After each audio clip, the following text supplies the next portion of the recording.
Meeple Nation Podcast, episode 468, Top 5 Games.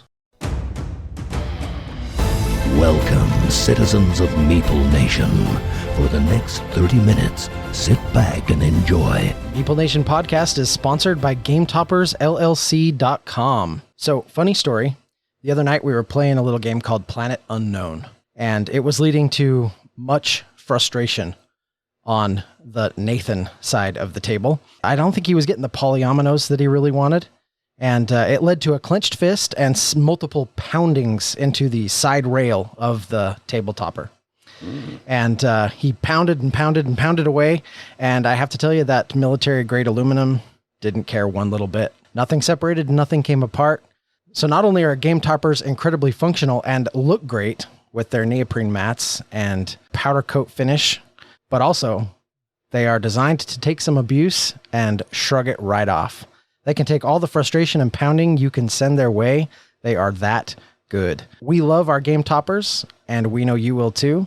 So purchase one, throw it on your table, beat it up, and play lots of fun games. It is Nathan proof, we did find out. That's the important part. At least it'll take a Hulk smash beating for sure. Absolutely. So please go check out GameToppersLLC.com. We are the hosts of Meeple Nation. I'm Nathan Howard. I'm Dave Holliday. I'm Logan Howard. I'm Andy Holliday. And I'm Douglas Stewart. We have a website that's full of amazing information. Yeah, it's amazing. You don't have to just take my word for it. Go check it out yourself. There's a link to all of our past episodes. There's a link to our bios. There's a link to all of our blogs. We got blogs aplenty over there. You could look at a lot of blogs. How many past episodes can you find on there, Nate? You can find 467 past episodes. Actually, scratch that. You can find 468 past episodes because there's a bonus episode in there somewhere. Nice. On our webpage, you will also find a link to our Instagram feed. You can see some of the pictures that we've posted. Some pictures from game nights, some pictures from BryceCon, some pictures from SaltCons gone by. You can email us at meeplenation@gmail.com. Let us know any of your thoughts that you have, any games that you want us to talk about, any games that you want to share your insight on. We would love to hear from you. Also, on the top of our webpage, you will find a link to our Patreon page. Patreon gives our listeners the opportunity to give us some support, some love, and some financial, not blessings, some financial support that helps us improve the podcast, improve our equipment, and keep the podcast running at a status that is good for you. So we would love for your support, and we appreciate our Patreon, or we appreciate the patrons that we currently have, and we appreciate their support for sure. Go to the website, meeplenation.com, and find all those amazing treasures. You brought up lettuce, and you said let us know. And it reminded me, that's another new food allergy for me. Yeah, that's actually Really? what I was going to ask. Are you allergic to it too? Yeah. Just because you mentioned it out loud, Right. and so you become allergic? Yep. Let us proceed with this podcast before it grows too long. Well done, Doug. Ah! Because nobody likes their beef well done. All right, this Some week... people do, but they don't have a soul. Yeah. Good point. I was going to say, I know a few people, but yeah, they are soulless, actually. That's true. They are husks. All right, this week we are talking about our all-time top 5 favorite games. Games that we are excited to play anytime they hit the table. We're like rushing past each other, swim move and shoving somebody out of the way. I'm taking that seat. I like it. I guess I'll start off. I'll start off with my number 5. I cheated a little bit on this because it's 3 games, but it's the West Kingdom Saga. I love all 3 of the games in the West Kingdom Saga. Architects of the West Kingdom, Paladins of the West Kingdom, and Viscounts of the West Kingdom. They are so amazing, so different from each other, and I have loved playing each and every one of them. These are great games. All of them new within the past about 3 years, and they are very, very good. Some of them are better than others, but I would play any of them for sure. And it's interesting because when you ask someone what their favorite one is, you don't get a common consensus on any of it. Its opinions are broad, but I have loved all three of them. And it's hard for me to put my finger on which one's my favorite, but it's probably Paladins. But that's a really difficult decision. So I just included all three in my number 5 spot. So that's your number 5, 4, and 3. Nope, it's just number 5. Okay. Cheater, Pumpkin Eater. That's awesome. I really like these games too. What about you, Doug? What's your number 5? My number 5 is a little game called Dinogenics. And this is a game that I don't think gets nearly enough love. It's one that I really became kind of enamored with several years ago. I backed this on Kickstarter, and it showed up in the mail. I had backed it when they were running the Controlled Chaos Kickstarter, so they had run the first Kickstarter, which I missed, and then I caught the second one with Controlled Chaos, so I kind of got everything all at once. And this game, more than anything else, just gives you those fantastic, I am building a dinosaur park vibes. This is Jurassic Park, the board game, even though they can't call it that. It's absolutely wonderful. It has a bajillion little wooden dinosaur meeples that are so fun to play with. You can build your little fences and pen them in, and you're building your facilities, and you can have dinosaurs break out and eat the people and all kinds of stuff. I like the scoring. I like the worker placement. This game is just solid across the board. So how does this compare with Dinosaur World and Dinosaur Park? Because both of those kind of fit that same Jurassic Park feel as well. So I think they do. I think that they've kind of aimed for that same sort of park building vibe, but this one just does it so much better in my opinion. It's why it's my number 5. I get that just pure dinosaur park building theme from this more than any of those other games. And I like the mechanisms and components that come with this far better than those as well. I don't really think of myself as like a huge dinosaur fan, right? Like the dinosaur theme, when I think about it, I'm like, whatever, right? Like, sure, I'll give it a try. All of these dinosaur games that I've played over the last few years, I have really, really enjoyed, right? Whether it's Dinosaur World or Dinosaur Island or whatever, right? Like I've liked them a lot. And so as we talk about this, I'm going totally like, I want to try it out, and I bet I'll love it. Yeah, I bet you will. Dinogenics is fantastic. My number 5, Dinogenics. I've been playing a lot of Draftosaurus lately, and I actually really enjoy that. And I'm right there with you, Dave. I would not consider myself like a dinosaur junkie, but Draftosaurus has been really good. It almost made my top 5. Speaking of your top 5, Nate. So my number 5 is a game I own, but I like Andy's copy better. But that is Tiny Turbo Cars. When Andy got it he got the Kickstarter, and when he was starting to explain it, I was super excited about this game, and it has not disappointed any of the times that I've played. I've came in dead last, I've won, and I have enjoyed every single experience. Just a great game, and a new game that came out just this last year that just instant in my top 5. I was wondering if this was going to hit your top 5, Nathan. You're right. I love the modules that come with the game. I'm not sure if you got all of the different modules you can add on to really change the game up and totally change the feel of the game and just add some flavor to it. I think this is such a great one. And as far as racing games go, this is my favorite racing game that I've ever played. I'm hoping that some of the other Kickstarter exclusives become available at some point. The extra 2 controllers and a couple of the modules that I'm still missing, a couple of those cars. Tiny Turbo Cars is fantastic. I've enjoyed every play we had. I just love that nostalgic feeling that this game gives you of setting up a race car in the house and racing it all over. That sort of process of building a track and racing cars as a kid. This game so encapsulates. Definitely worth checking out. I'm actually surprised it's not higher on your list. For my number 5, A Feast for Odin. Played for the first time less than a year ago. I've probably played it 12 times since, and I absolutely love this game. I love big, heavy games that involve just a lot of stuff going on, right? This is a game that has over 60 actions that you can choose from. Just as there's a lot of things going on. You're taking actions. You're playing with some polyomino shapes to fill in different boards. It involves so many different moving parts that all make me happy. I'm kind of a Feast for Odin evangelical, and it's hard for me not to feel like Dave is one of my converts. I am.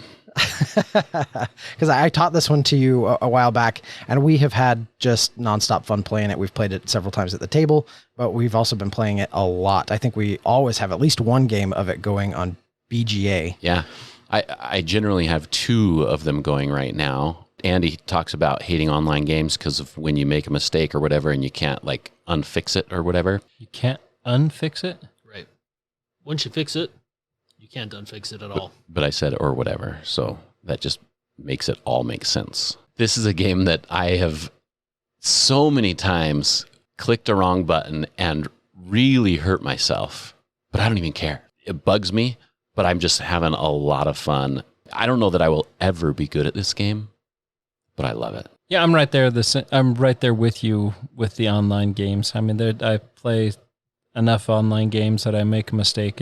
I don't feel like it's the end of the world. I haven't played this game yet. This is one that I've had the opportunity to teach to Richie, who also really loves it, and to Andy, who I think likes it quite a bit. But we need to get it to the table with you, Nathan. Logan, what's your number 5? Chronicles of Crime. Every time I sit down to this game, I have a really good experience with it. One, because it's so drastically different than any other board game really out there. The virtual aspect, how it's 3D, 360 degrees when you're looking for clues at that time. The innovative things that they've done with it to try and fix some of the problems with the first iteration going into the Millennial series. It's a fantastic game, and I don't know, we say this about a lot of things, but I just wish we can get it to the table more. Yeah, it's one of those that they definitely improved upon. It was a great example of a game they drastically improved with the second iteration. I remember playing the first iteration at SaltCon, and it was fun, it was okay, but my experience with the second one was far and away superior to the original experience with the original Chronicles of Crime game. Yeah, I like the Millennium series exceptionally more than I did the original one. But the original one was still good. I just tend to get a little bit lost in the crowd on that one. I felt that it was in the Millennium series that it was easier to keep more players actively involved. So down to number 4. My number 4 is Skyrim the board game. We have played this.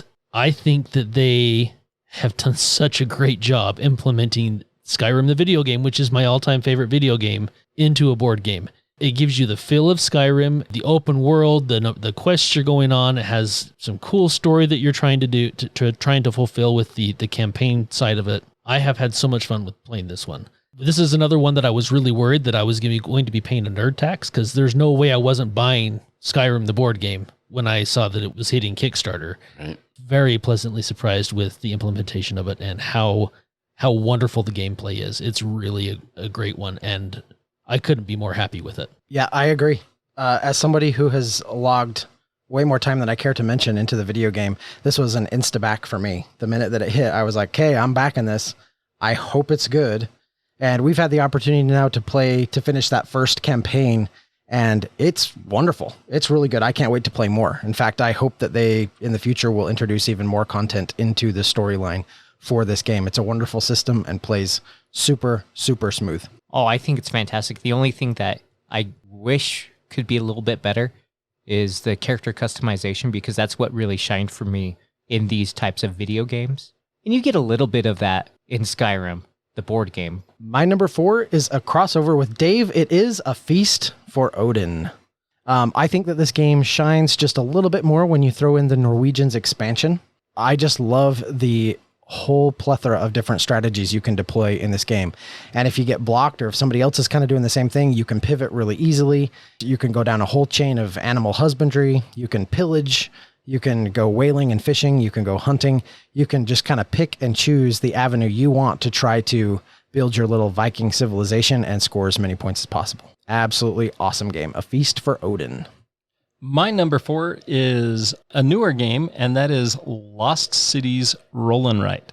Lost Cities has been around for a long time, but this Lost Cities Roll and Write came out last year, and ever since I've picked that up, it has been a huge hit. We played it for the first time at BryceCon in January. I've played it a ton since then. In fact, I got to the point where we had to laminate scorecards because we were running out of sheets, and to laminate those scorecards made sense to allow us to not run out of scorecards. Is this what you played during the Super Bowl party, Nathan? My wife had mentioned that you had played a roll and write. I couldn't guess which one it was, so it must be this one because I've never played it. Yes, this is what we played instead of watching a boring football game. So, Them's fighting words. No, thank you for inviting me to your Super Bowl party, and I didn't watch a bit of the Super Bowl, but the food was amazing. But no, you are absolutely correct. Yeah, this is a game that I played 3 times that day. I played it with Autumn and Amara and my wife. Then a little bit later, we played it with Amara, your wife, and my wife as well. Gives you the feels of Lost Cities, but with the roll and write, it's a great change to the base or the original game that allows you to play quickly, teach easily for people to pick up on real quick and just play it again and again and again. Sometimes you can get crazy high score, and sometimes you can get what I would call a normal score. But the one game that we played, almost everybody was above 400 points, which I was like, wow.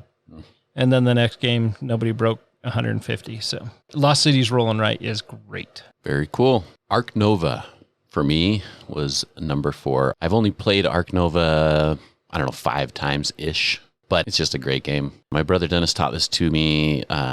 It's just a great game. This is a game that I feel kind of like the same way that, Doug, you're talking about a Feast for Odin, like you're an emissary for the brand, whatever you want to call it. I kind of feel that way with Ark Nova, too. It's one that I feel like needs to be like, you got to try this game because it's just awesome. Yeah, I absolutely love Ark Nova. This is a game that I can see climbing up into my, top 10, top 20 eventually with more plays. I haven't played it enough to justify putting it, that high on my list, but it definitely has potential to climb just because it really is that good. Theme is great. The card play is great. I think that this is an incredibly well-designed game, and it just gives you all the right sort of card play and manipulation and action selection vibes. Totally. And one of my favorite things about it is it's extremely unique in almost every way. The way the actions are played, so much about it is just totally, totally unique. The way the score is done. And I always love just newness. Yeah, I think it's a great game. It is nowhere near my top 20, 40, 50. But I would still play it. When you have 1,000 games, it is not near the top of my list. But still a very good game. Logan, what do you have for number 4? Destinies. This is another Lucky Duck game because they have my number. I don't know what it is. Every time I'm on Kickstarter randomly and it's like, oh, that game looks really cool. Oh, Lucky Duck. Okay, take my money. Did the same thing with Dark Quarter, which hasn't come out yet. Destinies, they took a lot of the lessons they learned from Chronicles of Crime and implemented it in the best way you can describe it is almost a competitive D&D-ish experience where you're competing against everybody else to have the ultimate destiny in the gameplay. 3-player game, which is kind of hard to get to the table, especially with larger groups like ours. But if you have a smaller group, it is fantastic. You should pull it out and play it a lot. This is the perfect game to get to the table. If you have to split your group up, 6 people show up or even 5 people show up, play a 3-player game or even a 2-player game of Destinies. It does not diminish the experience having 2 players play Destinies. I think Lucky Duck Games comes out with some great games. I love the fact that this is one of those brands that you like to buy because it's not one that I typically would jump into, but I've definitely enjoyed playing all of Lucky Duck's stuff that I've played. It's been really fun. And Destinies is probably one of my favorites that I've played of theirs. Destinies is wonderful. The core box of Destinies is 5 stories long, and it does form a campaign. And I'm going to flex a little bit on you guys because this is another campaign game that I have finished and that you have not. Wow. But it was super satisfying. This was really good. And I loved the way that the story integrated from mission to mission and told kind of this overarching narrative. They did a great job. I also like the fact, though, that with some of the expansions, with Sea and Sand and Myth and Folklore, that they are all kind of individual. So you get kind of both. You can play a campaign with this, or you can play kind of some broken up stories that play in sort of that sandbox that the Destinies system allows for. I love Destinies. I think it's an absolutely fantastic game. And I think 3 players, I know that's been a little bit controversial for this game, but I think 3 players is the right number of players for this game. I think it's perfect at 3. And I don't know why I'm the critic tonight, I guess, but one thing I wish they would have fixed with this game, slightly bigger miniatures. Because those things are teeny tiny in that game. And then you get like Nathan and Andy that have to have their old man glasses just to read normal things. And they're like, which mini's mine? Well, and the cards were pretty fine print too, if I recall correctly. They definitely put the mini in their miniatures.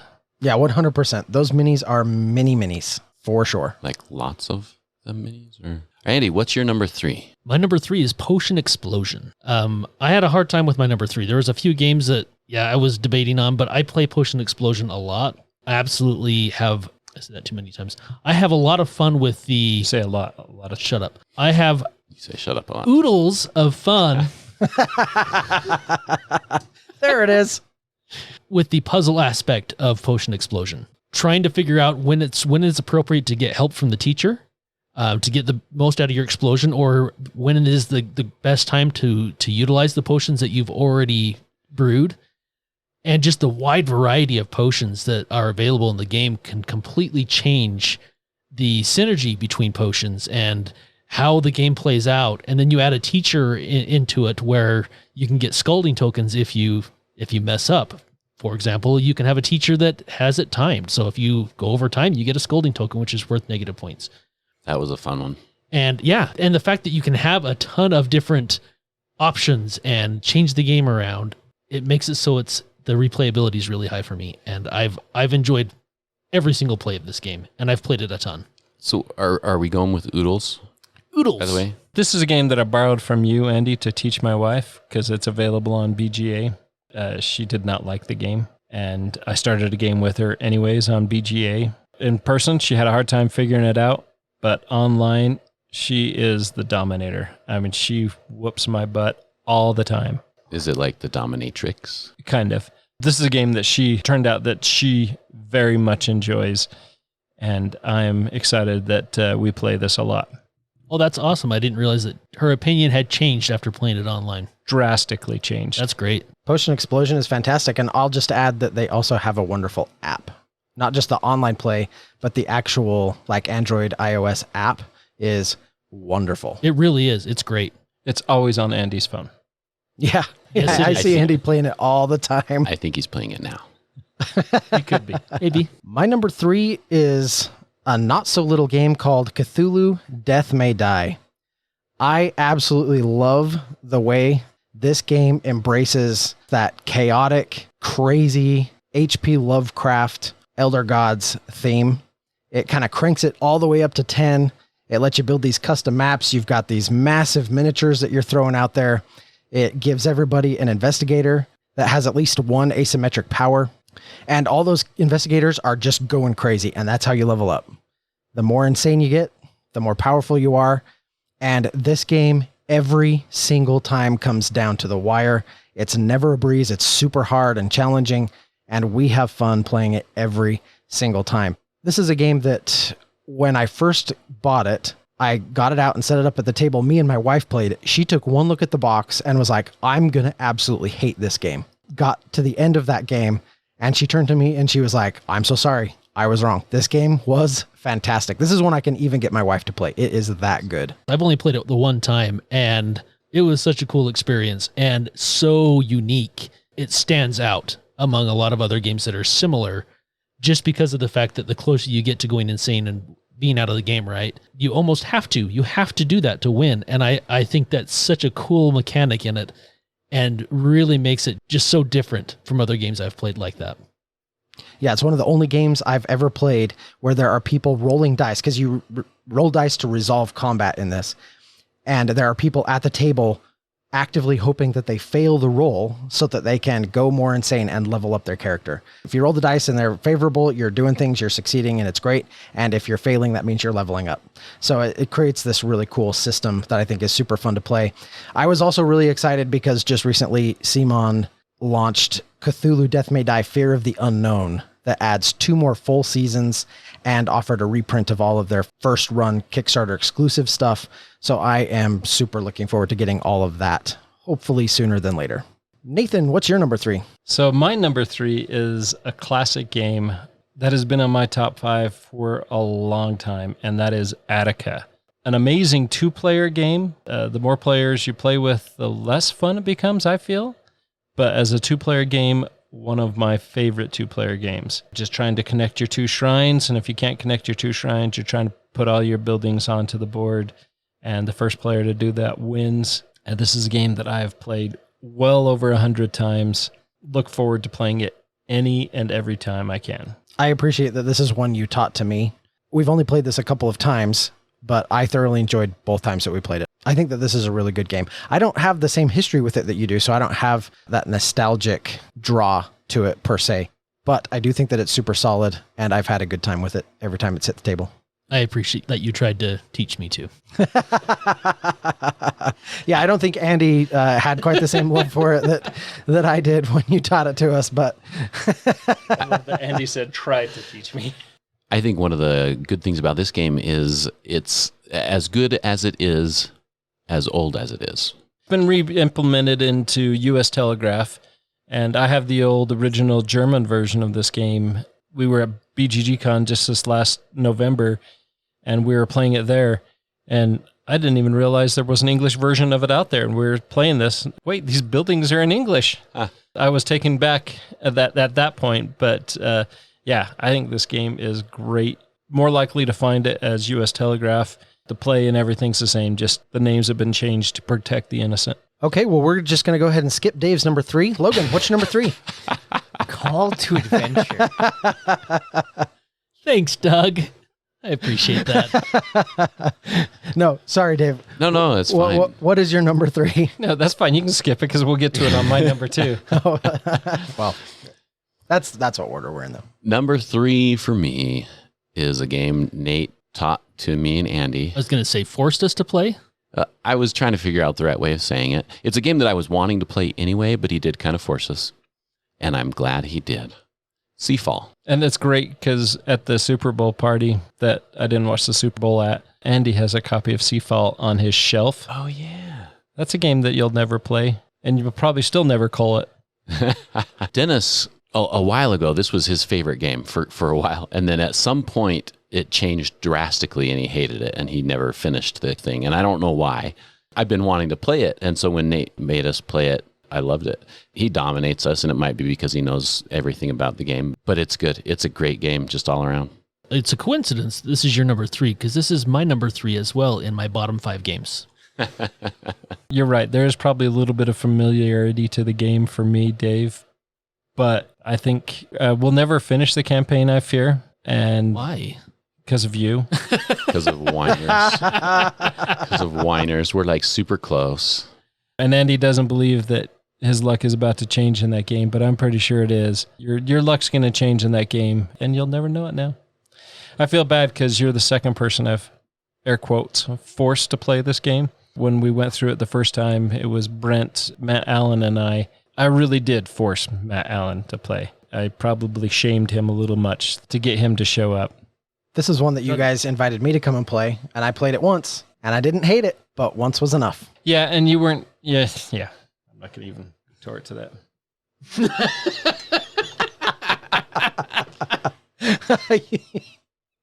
The look of disgust on Nathan's face. He has no response. All right. Well, Logan song. Logan, what is your number 3? Call to Adventure. It's a fun little tableau builder. Basically build a D&D type character. But they have so many iterations of this game already. So they have a bunch of different fantasy IPs that they have. So they have Brandon Sanderson's Stormlight series, Name of the Wind. They got the basic Call to Adventure. The new one is Epic Origins. Actually very much leans into the creating a D&D character. It's fun. The random story and the character you create through it is not what you imagine it's going to be at the beginning because it's totally random what cards come up. And I think the best part of the game is when it's the last rule, you're supposed to tell the story of your character. Yeah, that's always fun, especially people that are good at coming up with something, a good story on the fly. Yeah, that can get really entertaining at the end of the game. All right, we're into the top 2, Andy. All right, my number 2 is Taverns of Tiefenthal. And this is a deck builder game that is extremely unique that I love to play with Doug because he gets angry.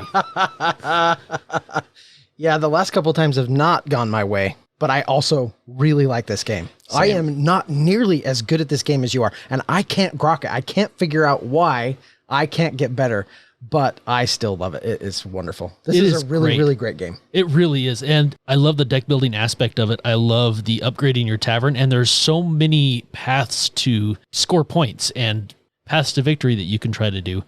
And the fact that they have it in modules, right? So, they can you can simplify it and just do the base game for beginner players, or you can add everything, which is the only way we play it anymore. It is wonderful. And now they have an expansion out, which I equally love. It's great.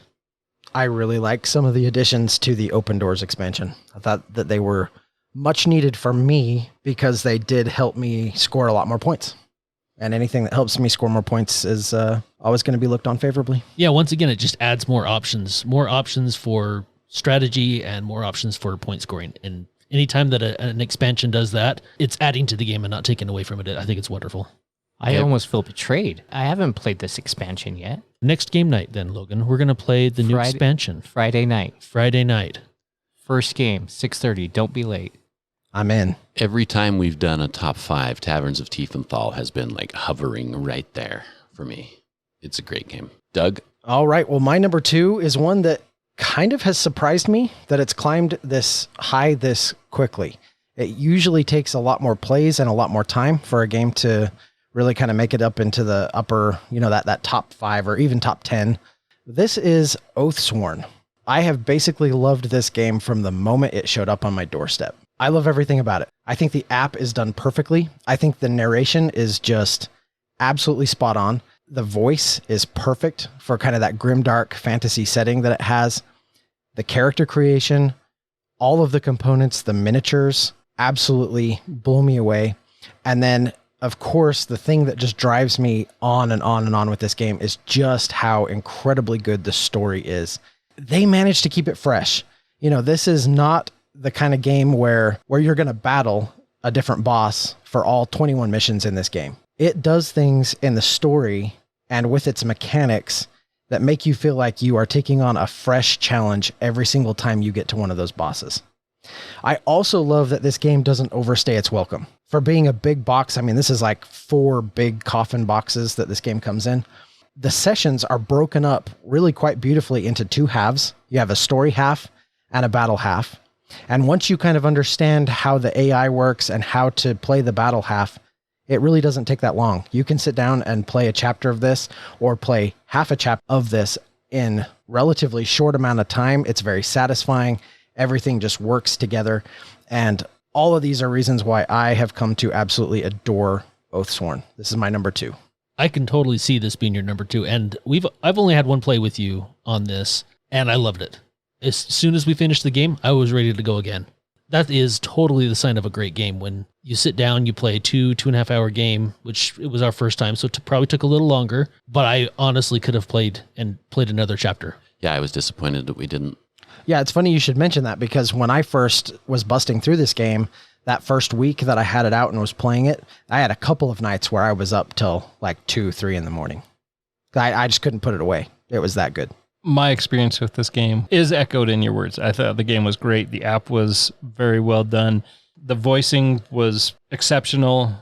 I'm very much looking forward to the next play of this game. Nathan, what is your number 2? We're skipping number 2 for Nathan too. My number 2 is also Seafall.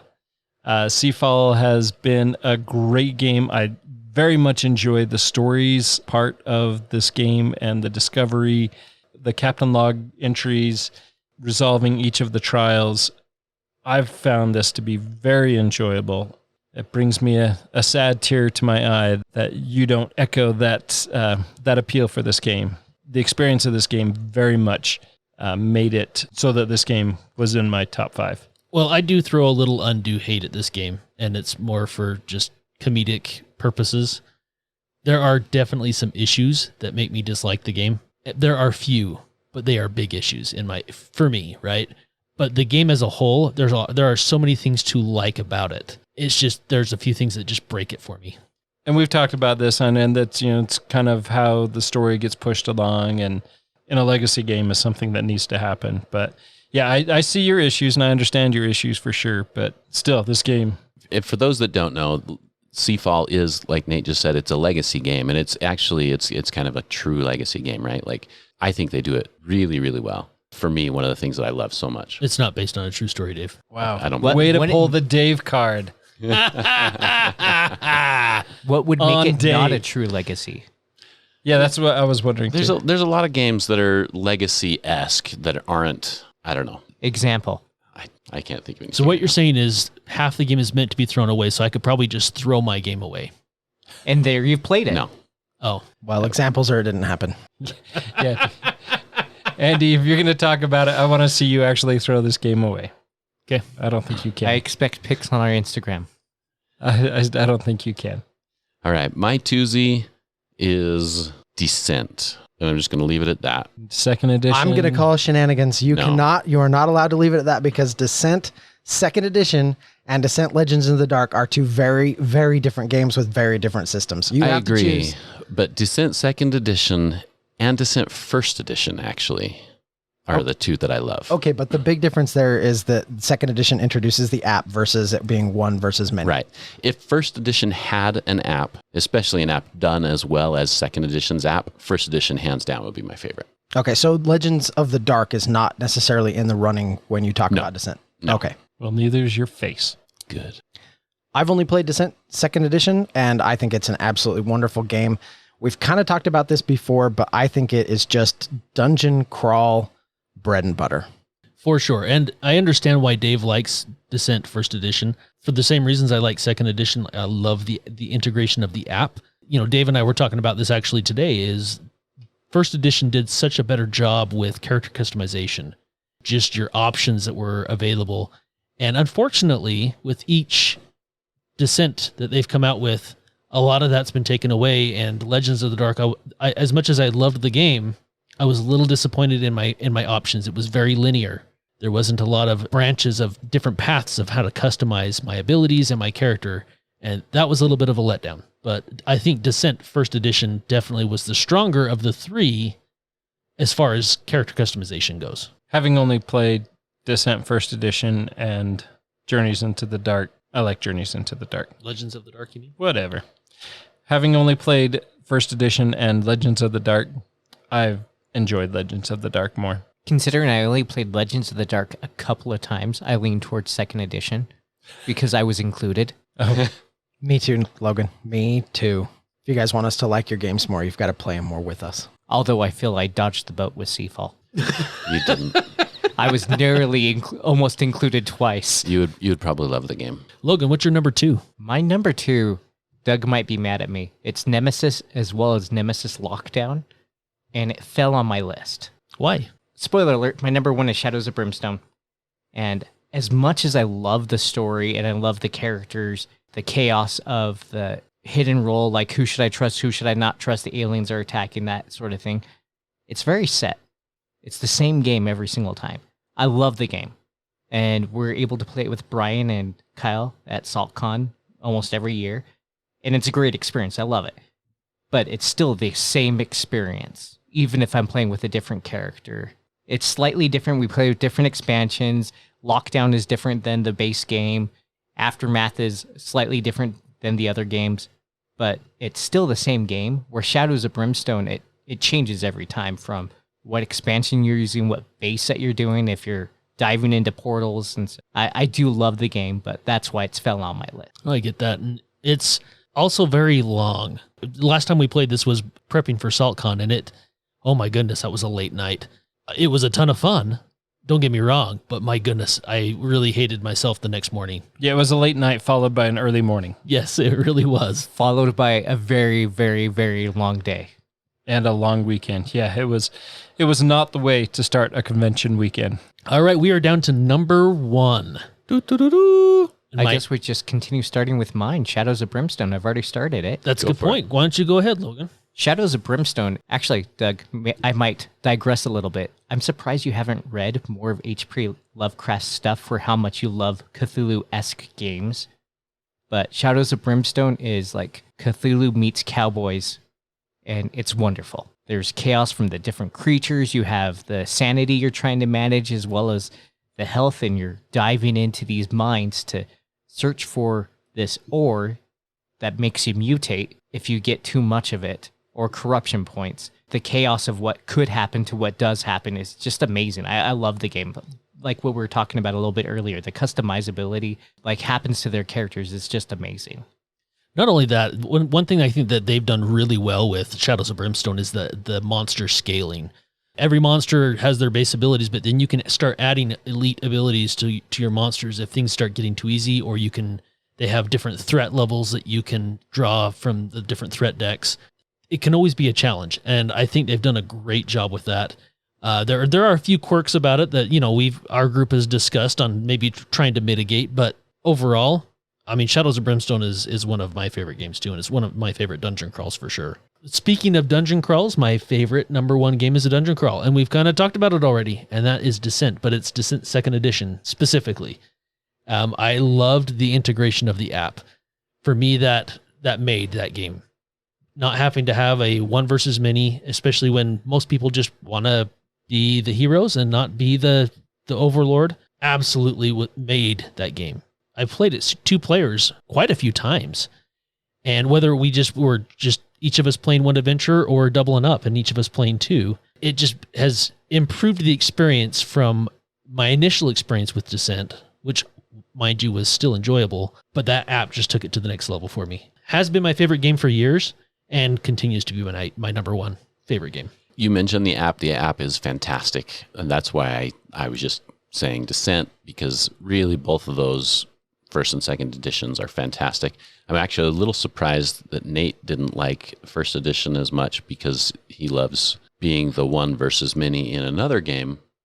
I thought that he might also enjoy doing that in Descent first edition. Anytime you're playing the one in the one versus many, you have to be the one who owns and knows the game fairly well. Didn't own Descent, so I would never have played as the Overlord. Plus, Nathan is more of a sci-fi guy than fantasy. Right. That is true. So speaking of sci-fi, my number one is a game almost exactly like that, except for it's Star Wars Imperial Assault. Star Wars Imperial Assault has been on my top position for a long time, and I very much look forward to this game. I'm always anxious to play it. Kind of is evergreen for me. Anytime we have the chance to play it, I would be down for it. Frustrates me that we have too many other campaign games, so that game will probably never see the light again. Yes, it will. It will. Good. We will get around to it. Hot. But yeah, Star Wars Imperial Assault. Star Wars Imperial Assault is very much my number one. Not just because it's sci-fi and not just because it's Star Wars, but a lot of it just because it's awesome. But they do help. What about you, Dave? Or Doug? What about you, Doug? Well, my number one. So, Logan, a minute ago, you kind of called me out for not being more familiar with the writings of H.P. Lovecraft. And I have to tell you that I am not actually that into the Cthulhu mythos and the writings of said H.P. Lovecraft nearly as much as people maybe think that I am. And a lot of that is probably because I get my fix playing my number one game, which should come as a shock to no one because I mention it all the time. My number one game is Arkham Horror, the living card game by Fantasy Flight Games. I could talk about this for a very, very long time. Well, Doug, in your defense, reading through H.P. Lovecraft stuff, he's very archaic. He has an interesting word choice even at the time, so it's hard to read sometimes. And it's kind of like how I feel about George Lucas, is that he created this wonderful universe, gets out of the way, and people can make even better things after that. So I think it's fantastic that they've done such a great job with Arkham Horror, because I love the game too. I can't wait for us to sit down and play it. Yeah, the Cthulhu mythos and the writings of H.P. Lovecraft exist in the public realm. And so anybody can use them to do just about anything they want, as long as people aren't stepping on each other's sort of copywritten toes. As a result, there's a lot of garbage in the Cthulhu genre. But King of the Hill for me is definitely Arkham Horror, the living card game. I think that the system is absolutely brilliant. The deck building is incredibly fun. You can play as one of 5 different classes of character. You can build an incredibly deep and thought out character, and you can just try any number of different strategies for deck building. What is so fantastic, though, is that these are played in little mini campaigns of 6 to 8 missions long, and in between each mission, you gain experience points and you can level up your character, which means leveling up your cards, the cards that go into your deck. And that process is so satisfying and so fun. You integrate that into this system that is really uniquely designed to tell a story. So you can build a map with the cards. Anything you can imagine that can be built with cards, you can do it out on the board. On top of that, you have a system of generating threat, gathering clues to progress the story, and the way that those decks of cards work to manipulate the cards that are in the encounter deck and what the players are doing and what kind of comes in and out and the monsters and everything else. It is just a brilliant, brilliant system. And that's why I love it. Arkham Horror, the living card game. It is a great game. Very much enjoyed my plays of it. I would very much want to try another campaign of it and get it to the table again because it is a superb system. Every time you talk about it, I get excited because I would love to as well. And it sounds like my favorite game because my number one favorite game is the new game that we're playing. So if that becomes the new game, that will be my favorite game, at least for a short time. I both love and hate this answer, Dave. I do too. I do too. I get it. And I get what you're saying. And I definitely get what you're throwing out there. But it's hard for me not to feel like it's just a little bit of a cop-out. Because I've known you long enough to know that Charterstone is your actual number one game of all time. It's really not. But it almost has to be. I mean, He just likes to say it. I was just going to say there is the name. I always think about it in my top 5. But then when I start thinking about these others, it ends up being just right out there on the outskirts. Again, there was a time when it was the new game. And especially it being a legacy game, which legacy and campaign is always going to be tops for me. Is it an actual legacy game? It is. It is a true legacy as well. Well, it sounds like a little bit of a cop-out, but I guess we'll allow it. You're not wrong, Doug. You don't want to wait for me to pick a favorite. That's true. I don't. Good point. So that is top 5 games for each of us. Well, 4.5 for Dave, but top 5 games for the rest of us. Let us know what your top 5 games are. We'd love to hear what your favorite games are and what you love to play at your game table.